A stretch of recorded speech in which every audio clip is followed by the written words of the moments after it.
Hello, everybody, and welcome to another episode of the Pro Football Network Fantasy Podcast. I'm here alongside Kyle Soppe. How you doing, Kyle? Soppe. Doing well. Doing well. We got a Monday double dip tonight. What's not to like about that? Another good football Sunday behind us now with a lot of reactions and a lot of craziness. It's just another week in the NFL. That's all that is. No doubt, no doubt. My Wi-Fi just went out conveniently, probably about 60 seconds before I sent the link. So we'll see how that goes, if my phone hotspot, if my LTE pulls through for us or not. But I completely agree. It was a wild week 3. I had Jawan Jennings in a dynasty league starting somewhere because Puka Nacua was hurt, and he carried me. And I also got a start-sit question from a friend of mine. And he asked if he should start or sit Christian Kirk or Tyler Johnson. And I told him that he should just give up. Just give up? Yeah, well, I mean, he should just grab Jawan Jennings is how that goes. I mean, he's asking the wrong questions. But yes, right. Giving up, not a bad option there. Give it it's not happening for you this year if that's what the questions you're coming to me with. But I should direct him to this show. Maybe we can give him some answers. So we could try. We could try. The first thing we want to talk about today, there are some new quarterback situations, whether it be guys who are bad now playing well or guys who are bad being benched and there are new players in or injuries. First one I want to talk to you about is we finally got a look at the Dolphins without Tua Tagovailoa after he was hurt last Thursday. Skylar Thompson took the reins. They scored, 3 points? Do you have any takeaways, thoughts, concerns? I mean, it's on its face, it's not looking too good. Is there anything that you're excited about, or is it just doom and gloom? They scored 3 points, and they were lucky to get those 3 points. That was a gift wrap interception that put them inside the 10-yard line, and they gained 2 yards. 2 yards of offense on their scoring drive. Big deal on 4 plays. This is a problem. Waddle is pretty obviously out of the starter conversation until proven otherwise. I don't want to say Tyreek Hill is, but he's not a lineup lock at this point. There's a world in which you have some of these receivers down the board. If you drafted Malik Nabers a little bit later, if you drafted some of these stars, they're passing Tyreek Hill. He's not a top 15 guy for me right now. And I could justify putting him outside the top 20 or 25. If you don't think this offense is going to generate, forget scoring chances. How about times on the other side of the 50? I understand that any snap is technically scoring position for Tyreek Hill, but I'm not sure that it is with Skylar Thompson. He gets dinged up. You go beyond that, they're not even focused. We thought that with a backup quarterback, they'd at least focus on the primary targets. No player saw a 17% target share last week. That's a problem. Spreading it around. Yeah, spreading crap around. It's hard enough as it is, and if you're going to spread it thin like that. So Tyreek Hill's a fringe wide receiver 2 for me right now. And what was it, 11 days ago, he was the 3rd best receiver in fantasy? It's not good. I'm looking at the True Media page right now, looking at some of the routes that he gets targets on. I'm seeing hitches, screens, flare, screen, hitches, out, screen, out, flare, out, flare, hitches, screen, out, hitch, out. Now there's a crossing route in there. There's a post that I skipped over, but the route tree is not ideal. You'd like maybe a couple more of those and not so many hitches and screens going to Tyreek Hill all day. Yeah, man, it's brutal. The Dolphins' offense was kind of underwhelming, honestly, going into the into the injury. They are now the 3rd worst offense in the league in terms of EPA per play this year. That's crazy. Yeah. I mean, it's abysmal. It's the lowest floor that you could possibly imagine, even with a backup. It is every alarm bell going off in Lost when the timer finally ticks down and everything is going nuts and the buzzer is sounding. That is the Miami offense right now. It is full panic mode for me. But another team that actually put in a backup and looked pretty good was the Carolina Panthers.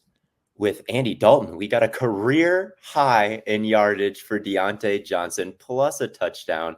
We had over 70 yards or something like that for Chuba Hubbard. Are you buying the Panthers offense all of a sudden? I mean, buying is relative. Am I buying Andy Dalton as an upgrade over Bryce Young? Yeah, but that's where we stood a week ago. That's not That's not news here. Do I think Andy Dalton's winning the MVP? I don't. But they scored 36 points on Sunday. That's almost triple what they had through 2 weeks. I mean, there's no other way to look at this. Adam Thielen with the long touchdown, he gets dinged up on that. I think he's going to hold some value week over week, but it seems to be Deontay Johnson's show, which is kind of what we knew. He's a target earner. That was kind of the math on Bryce Young coming in. It's Dave Canales.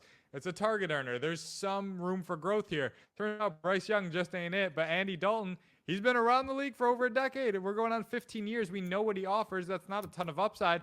I mean, I guess you could call last week a ton of upside, so maybe I don't know what I'm talking about. But almost 38% of the targets going to Deontay Johnson is exactly what we need to see. That's not what we're getting in Miami. If they were loading down Tyreek Hill with looks like that, I'd be able to squint and say he's a top 10 guy.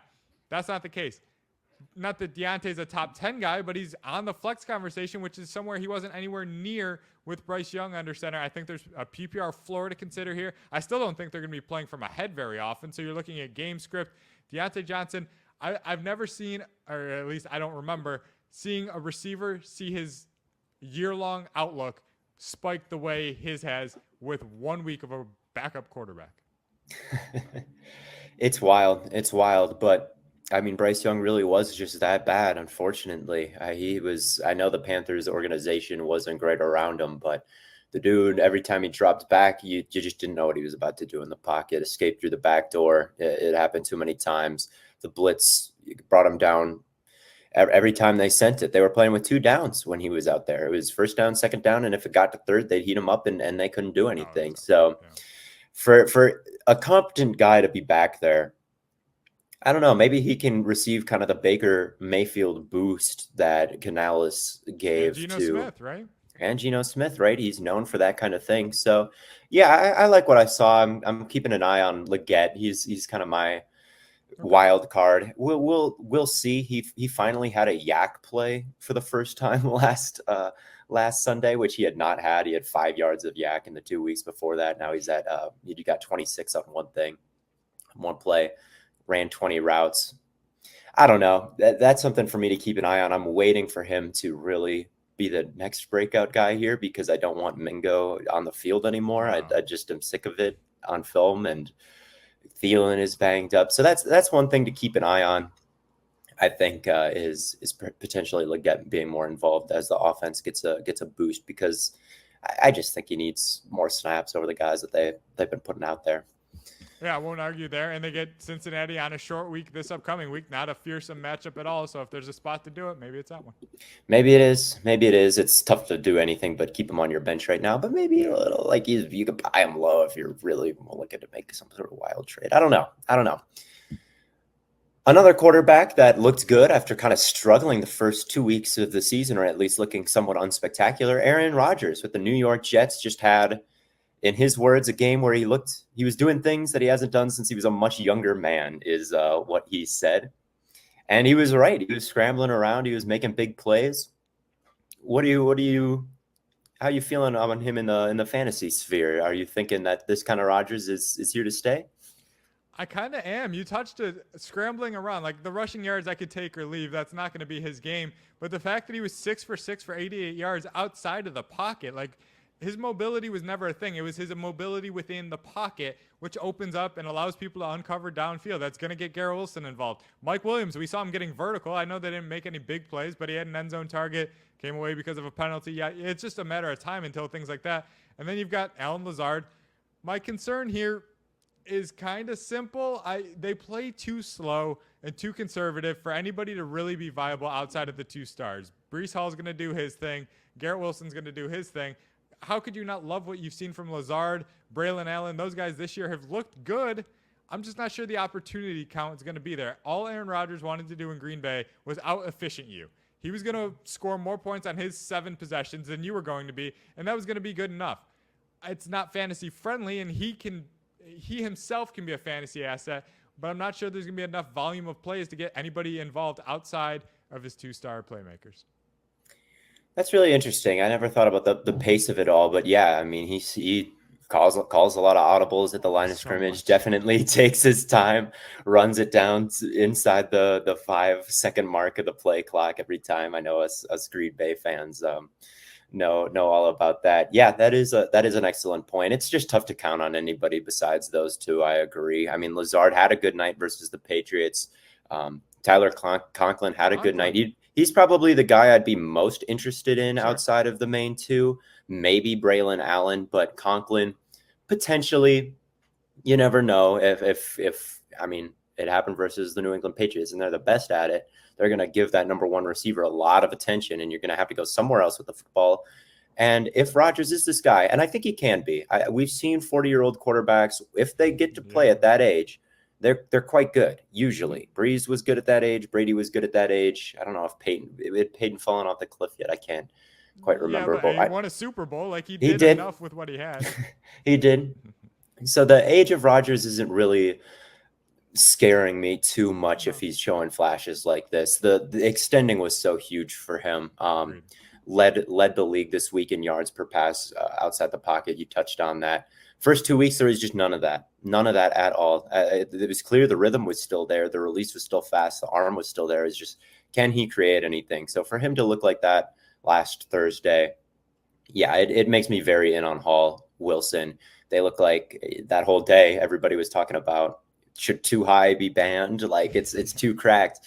And Rodgers and the Jets just kind of went to show like, hey, you can still beat it if you got an accurate quarterback who can move people with their eyes in zone coverage and two running backs who can just pound the rock downhill. And they've got all that. So I like this Jets team, this offense looking like it does. Defense is pretty good. I'm with you there. Another guy who was bad and is now good is Sam Darnold. Yeah, man.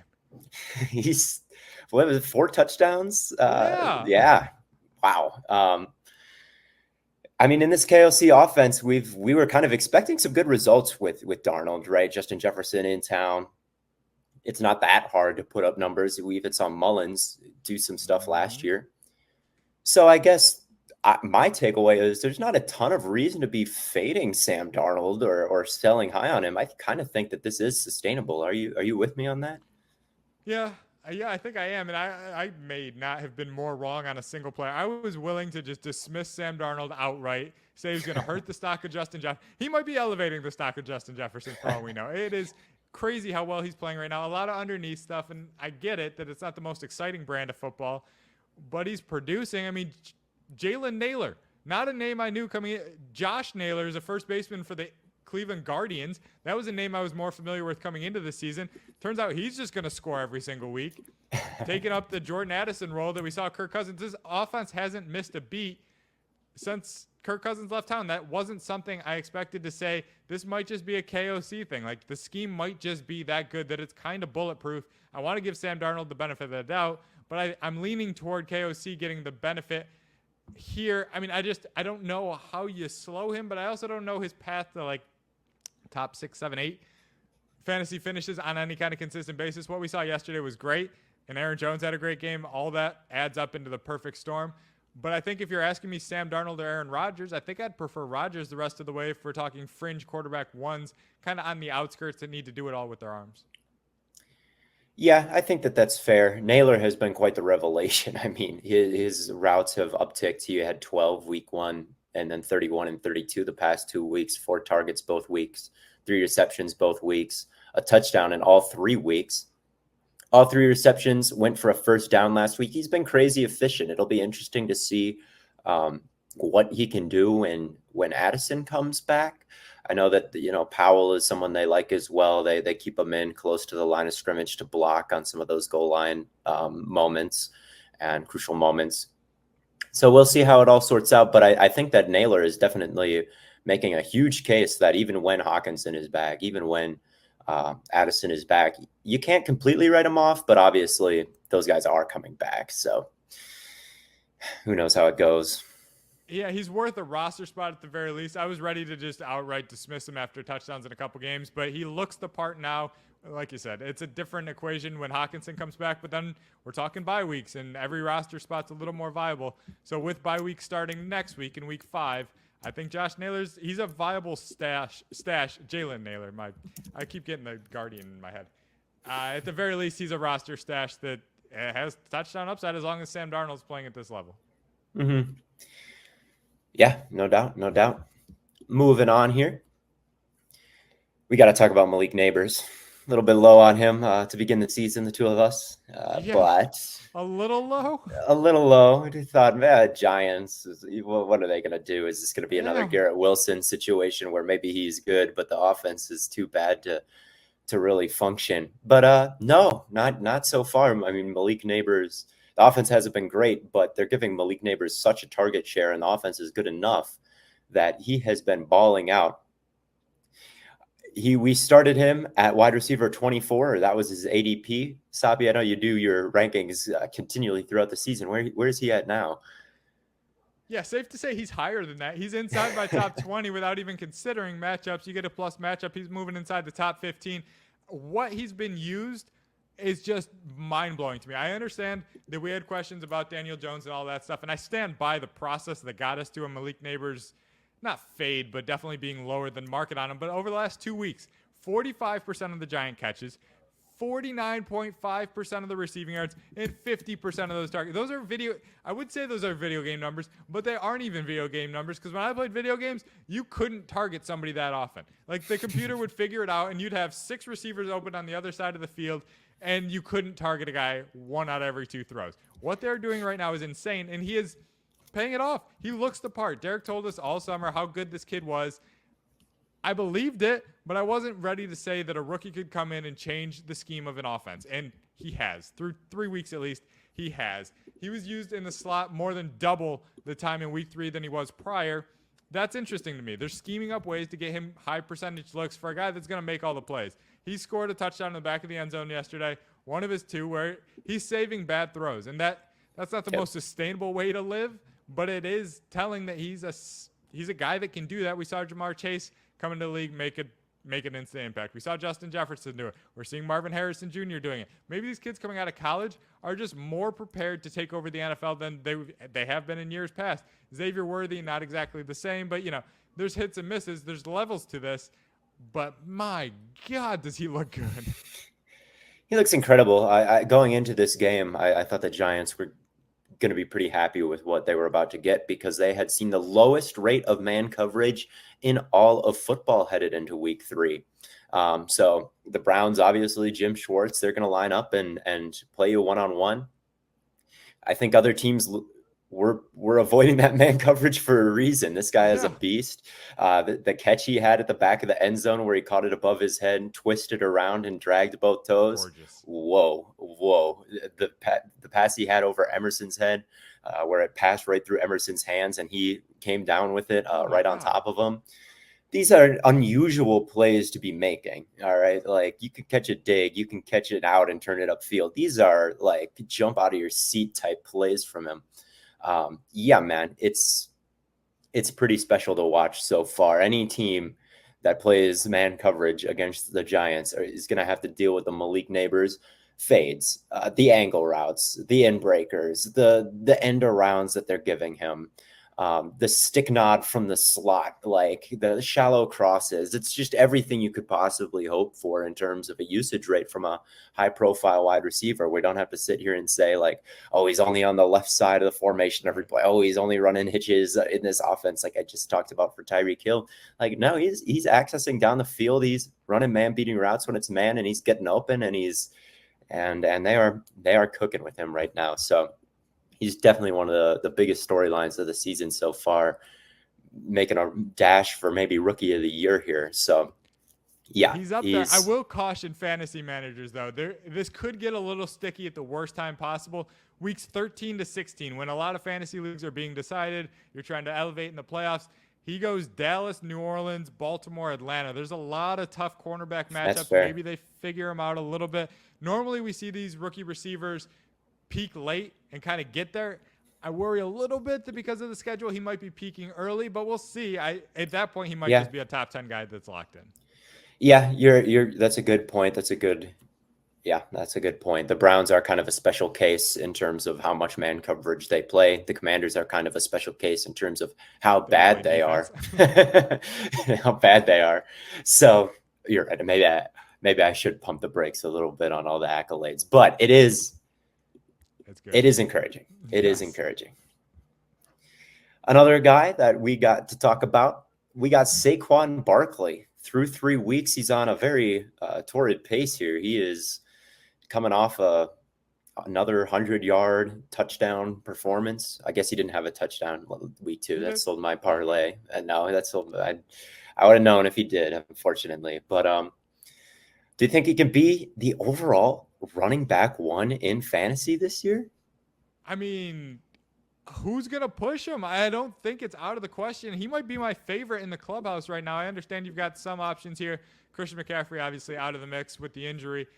But, yeah, I mean, he's got at least 95 yards in all 3 games. He's got 4 catches in each of his last 2 games. That puts him – he could have a third straight game with 95 rushing yards and 4 catches in a game. It's been 6 years since we've seen a player do that. He is just – he's everything to this offense right now, and they're getting banged up around him. A.J. Brown, I mean, they've got their bye week coming up. It wouldn't shock me if A.J. Brown misses another game. Devonta Smith went down in the second half yesterday. As they're falling apart here – I don't want to say it's the Giants 2.0 because it's obviously not, but with Jalen Hurts, they're looking his direction in the passing game. They're opening up holes that the Giants couldn't do for him for years. He's him, as the kids would say. I mean, he was a high-impact rookie, and then we kind of forgot how good he was because of the ineptitude of the offense that he was around. That's not the case in Philadelphia, even with the falling pieces around him. I think he only gets better as this team gets healthier. He's proving his value now. Yeah, I think right now, through 3 weeks, he's my favorite to be the running back 1 in fantasy. I completely agree with you. Looking at the snap count for him, he's on the field 85% of the plays. Look at the next guy in points per game. It's Alvin Kamara. You'd think he's clearly the lead back and the most talented guy in the Saints, but he's only out there 64% of the time. James Cook, 3rd in points per game, 54%. A-Chain, 62%. Now Kyron Williams is out there 86% of the time. So he's another one that gets a lot of touches. But Breece Hall, even, he's another guy I would say could contend for that RB1 spot. Yeah. He's out there 10% less of the time than Saquon Barkley. So he's got to really make up ground. Derrick Henry is only out there 50% of the time. Like, there's not a lot of guys that are getting the target, the snaps that this guy is getting. And what he's doing with them each and every time he touches the ball is pretty special. He can catch. He's the RB1 right now. I don't really see that changing unless maybe on a per game basis when McCaffrey comes back. But overall, yeah, I think it's going to be him. I agree. If he's going to get volume like this and him only being 1 touch away on every single play, it's just a matter of time. That 65-yard touchdown, he's got a lot of Barry Sanders in him. And we said that coming out of Penn State and everything, that it's not going to take – he doesn't need 20 good carries. He needs 18 viable carries, and the 19th one he's going to break. So, yeah, as long as he's getting fed like this and on the field, like you said, I don't understand how he's not in the top 5 conversation and, like I said, pole position for running back 1. It's an amazing story. I think to see the Giants on Hard Knocks all offseason make decisions regarding him and then let him go and for him to do this. I think that Howie Roseman was on the right track. The running back, you look at what San Francisco did. You can get a really good player for, single digits in cap this next 2 years. It's really not too expensive of a move. Good job by the Eagles to capitalize. I think it's one of the more interesting storylines this year, the value of the running back potentially bouncing back as defenses start to change. I think the Eagles maybe got a steal here. Another guy I want to talk about is maybe an emerging talent, Chris Olave. Kind of quiet week 1 when the Saints offense exploded versus the Panthers. But these last 2 weeks, he's been a little bit more viable, even as they kind of struggled to score points in week 3. He showed out. I think Chris Olave is he was in my top 15 before the season. He's so smooth, just a great cutter, really light on his feet, really good control of his body when it gets to the sideline. He's got the skill set of a wide receiver 1, and if he's starting to emerge, I'm fully buying it. How about you? Yeah, I couldn't agree more. Over 80 yards in consecutive games, gets into the end zone for the first time in week 3 there. It was a breakout game of sorts because the fantasy numbers look good, but I think a further breakout's coming. And so if you want to, it's not buying high, but it's buying higher than he was entering week 3. I think now's kind of the time to get in on him. He's the wide receiver 1 in this offense. I'm not buying Kamara being efficient for a full season, so we'll see where that goes. Shaheed, we saw him light up defenses the first 2 weeks, and then he goes 0 for 5 in week 3. Like, there's going to be that peaks and valleys with a lot of this offense. Chris Olave is not that. And if Derek Carr is going to be consistent and a viable above average quarterback like we believe him to be, then I think Chris Olave is in store for his best season to date. And that means a lot of production coming down the second half of this season. I think Chris Olave, even though coming off a good week, is still a good buy at his current asking price. Yeah. I mean, the only problem really with him is that the Saints don't drop back and pass it a ton. But I think as the year goes on, it's going to be a little bit more normal. I mean, Olave only ran 15 routes against the Cowboys. Like, how many times is that going to happen over the course of the year? And he had 81 yards in that game. So on a per route run basis, the guy is balling out right now. It's just they've been able to lean on the ground game so much in the first 2 weeks, but everybody's run game looks good against the Cowboys. I feel like last week I was talking about, man, the Ravens, their offensive line doesn't look very athletic. They're pulling people and they're slow. And they're getting beat to the spot on these gap schemes. Play the Cowboys, it looks like Vince Lombardi's back. Is that Forrest Gregg or Daniel Falele out there? I can't tell. So I think the Cowboys and the Panthers, are special games when it comes to running the ball. And what we see against the Eagles, 6 targets, 86 yards, a touchdown, is probably the game scripts that you're going to typically see from the Saints the rest of the way, instead of the unstoppable running game juggernaut of the weeks 1 and 2. Yeah, Giants, Commanders, Packers, Raiders during the fantasy postseason. So if there's a time to get Olave, it's now before he goes bonkers. He might be the wide receiver 1 during the fantasy postseason. Oh man, that's quite the call. But yeah, hearing those defense, if he gets the Commanders, it's definitely going to happen. Another guy who went bananas in this game, Dallas Goedert. Tuned into this game at the end. He already had like 100 yards, and then they ran mesh, screened everybody, caught it, and turned upfield. He ended up with 170 in a pretty bleak tight end landscape. Yeah. How are you feeling about Dallas Goedert? Yeah, I mean, you mentioned it with Tyler Conklin and thinking that he could sustain starting value because of the state of the tight end position. And to me, Dallas Goedert's more of the same. He capitalized on targets coming his way because A.J. Brown and Devonta Smith were injured, as we talked about earlier. But I think he's a viable play. I mean, the name value kind of puts him there, and now I think his stats are going to live up to it. I don't think he's going 10 for $170 again, but he's going to get his 6 to 7 targets on a weekly basis. And at the tight end position, that's really all it takes. I mean, they've got their week 5 bye coming up. So there's that. You kind of have to roster 2 tight ends to get through that if you want to hold him. But he's a fringe top 10 guy for me. I think he's going to be inside my top 12 on a consistent basis. Not with top 5 upside like what we saw this week, but I think a viable floor that's more than enough given his involvement at the position. Yeah, I wouldn't freak out too much over this performance. He currently has 17 receptions on 20 targets this year. That's pretty ridiculous, right? In the past, he's been pretty consistent in terms of what he gives you every single year. 3 touchdowns, 3, 4, 3, 5, 4. He has 0 so far this year. Like, is the upside really there in this offense in terms of scoring touchdowns? Probably not. That is an outlier career high type game for him. So I wouldn't sell the farm for him, but in the current landscape, yeah, he's certainly workable.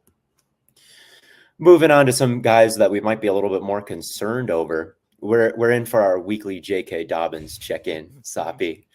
Yeah, this one I finally got right. I mean, Malik Nabers, that fade is going to look poor. That's not going to age well. The J.K. Dobbins stuff I feel good about. The math just mathed out with him. 15 carries for 44 yards against the Steelers. There's a lot at play there. The Steelers are very good. That's part of it. But also the game script wasn't heavily in his favor. That's how this is going to work. And I don't see any reason why that would change this week. They got the Chiefs coming to town. He's a good back. He's not a special back, and he's not one you can rely on for crazy volume. This offense is going to be boring. They're going to rely on the run. Gus Edwards was hardly involved, but he is going to soak up. Edwards will still get some of those valuable touches if Dobbins isn't scoring from 50 plus. So I mean, there's just not a lot there. I want Dobbins to stay healthy, and I want him to be good. But he had 13 yards on a carry yesterday, and then basically 2 yards a punch after that. Not every defense is the Steelers, but not every game's going to have those splash runs. If that's not the case, I think you're going to see a lot of these 15 for 60 kind of games, not too involved in the passing game, and I don't think they're going to score a ton of points, so he can't bail you out with a touchdown. He's going to settle in as a low-end running back too, which isn't fun to say after those first 2 weeks. Definitely. I think that he has some really great traits in terms of wiggle behind the line of scrimmage, but sometimes when you're facing a good defensive line and your interior is not so good, that wiggle behind the line of scrimmage turns into negative plays if you don't have the burst to really exploit every crease, and he just doesn't at this point. So good call by you there. We did see the crash back down to earth. I thought it made sense, and sure enough, there it is. Another guy that we have some level of concern with is Josh Jacobs. Did not have a huge week 3. We saw a touchdown for Emmanuel Wilson, the backup. This is a really good rushing offense overall. They rank 3rd in total rushing yards through 3 weeks since 2010. Only the 2019 Ravens and an Eagles team from the early 2010s have more rushing yards through 3 weeks than Matt LaFleur's Green Bay Packers. But Josh Jacobs has not really seen a ton of that, or not maybe as much as he could, because week 2 was pretty monstrous. How are you feeling about him right now? Are you encouraged by the Packers running game and think that he'll just, be strong as the year goes along? Or are you a little bit worried about some of these inefficient games and Emmanuel Wilson starting to look pretty good? Yeah, the inefficiencies are the thing that get me. That's what we saw with the Raiders, and that's kind of what we saw yesterday. I mean, 14 carries for 43 yards. When you've got a mobile quarterback back there, that's a problem. Those mobile quarterbacks are supposed to open up running lanes. We saw a few chunk plays early in the season. He had 30-yard runs in each of the first 2 weeks, but that's not really his game. He had gone a long time between splash runs. Then he rips off 2 in a row to start the season, and we all get excited. I'm cautious. Some people have him as a top 12, top 13 running back. His role is there. I think Emmanuel Wilson will be a nice change of pace guy, but I don't think he's really a threat to the alpha role in Green Bay. But as Jordan Love comes back and this offense shifts back toward the passing game, I'm not sold on Josh Jacobs as like a top 10 or 15 guy through the air. And if he's going to be inefficient on the ground, there's going to be scoring chances, but you're relying a lot on touchdowns more so than bankable volume, in my opinion. He's a weird guy for me because I feel like I kind of have liked what I've seen from him. Like, he seems somewhat elusive. He has hit some big plays. He's been able to sustain like a lot of volume week 2 and not get banged up at all. It is a really good rushing attack.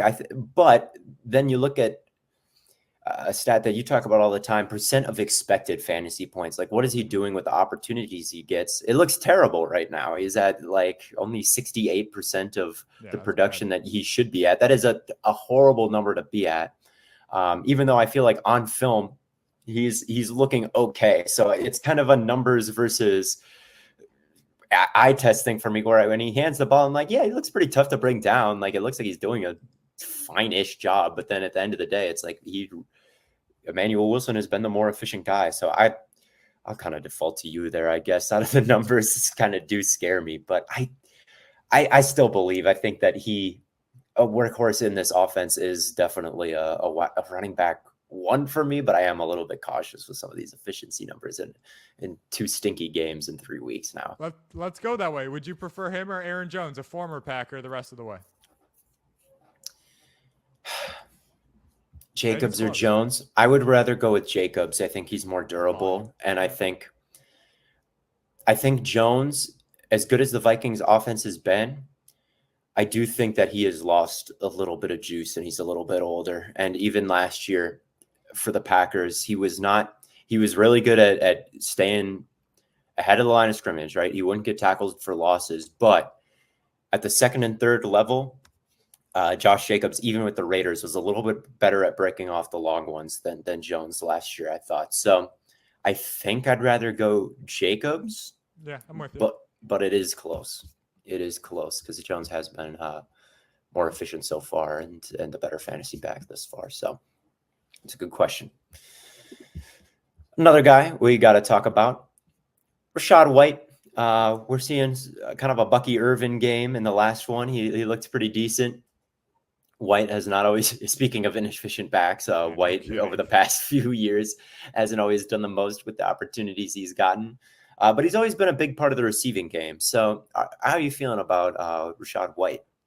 Yeah, he's got 432 career carries. None of them have gained 40 or more yards. Like there's Wow. I don't want to say he's bizarro Saquon Barkley. Like if you took away Saquon Barkley's big runs, that's kind of what you have in Rachaad White, but then you kind of have a fantasy asset that's not all that worth it. He's got 10 straight games without a run gaining more than 22 yards. So the issue here for me is a structural thing. They drafted Bucky Irving, who's in some respects a clone of Rachaad White. They didn't draft somebody to complement him. They drafted somebody to usurp him potentially, and I think we might be seeing that. I mean, he caught 56 balls last year at Oregon. He looked explosive yesterday. I'm not going to use one game as a sample and write off a guy in Rachaad White that by hook or by crook's been a top 15 running back for the majority of the last, 18 months. But it wouldn't surprise me if this thing flips sooner than later. And at the very least, if he's losing work in the passing game, there isn't the rushing upside to stabilize the floor. I agree with you. I think that this is a pretty clear-cut case of just somebody who is going to lose carries. I mean, he's just too inefficient. We're talking about negative 0.33 rush EPA per play for Rachaad White this year. Terrible. An elusive rate of 16%. We just talked about Josh Jacobs. He's at 34%. Bucky Irving is at 48%. Yards before contact per rush. Mm-hmm. Rachaad White is in the negatives, negative 0.03. He's getting touched behind the line of scrimmage. Somehow Bucky Irving behind the same offensive line, 2.16. So he's getting space. Yeah. He's running into space. The snap count right now, 70% White, 30% Irving so far this year. That's going to flip. Yeah. It just is. So yeah, my level of concern with Rachaad White, even though he is a Sun Devil, and shout out to him, I gotta say it's about as high as can be right now. That seems like it is about to crash and go fully Bucky Irving's way. That's just too big of a discrepancy to do anything else. You're simply not maximizing your roster if you don't. Yeah, no, I'm with you there. And then the last guy, another Michael Pittman game where he didn't really do much. Is it over? Didn't really do much. He had 36 yards, Theo, and we're celebrating because it's a season high. Like, this is a problem. We talked about it last week. The skill set just doesn't match up. They want to throw the ball deep and run the ball. Neither one of those things are things that Michael Pittman does. Josh Downs comes in, his first game of the season, matches him with 5 targets. That's what we said, that he could challenge him in those underneath routes, which aren't high in volume to begin with. And now if he's splitting them when they were his to begin with, this is a round peg in a square hole situation. He's not inside my top 30 for week 4, and he's going to have to prove it to me before I get him anywhere near starting lineups.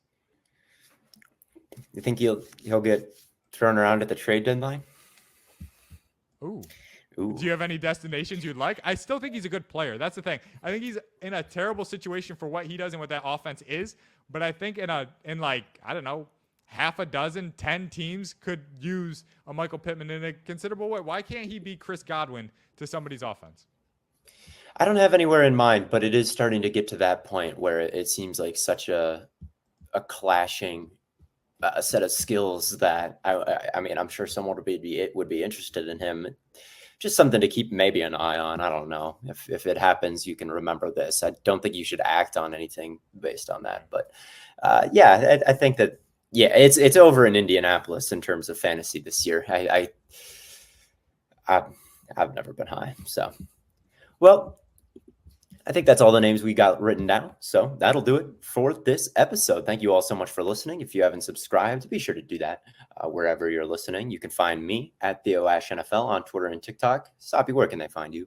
Kyle Soppe PFN on the old Twitter machine. Happy to help you guys answer your questions, take your nonsense, whatever. I'll take responsibility for your lineup decisions. That's how we roll. That's a profession. I'll do it. You can victory lap when you win. It's a good relationship we got there.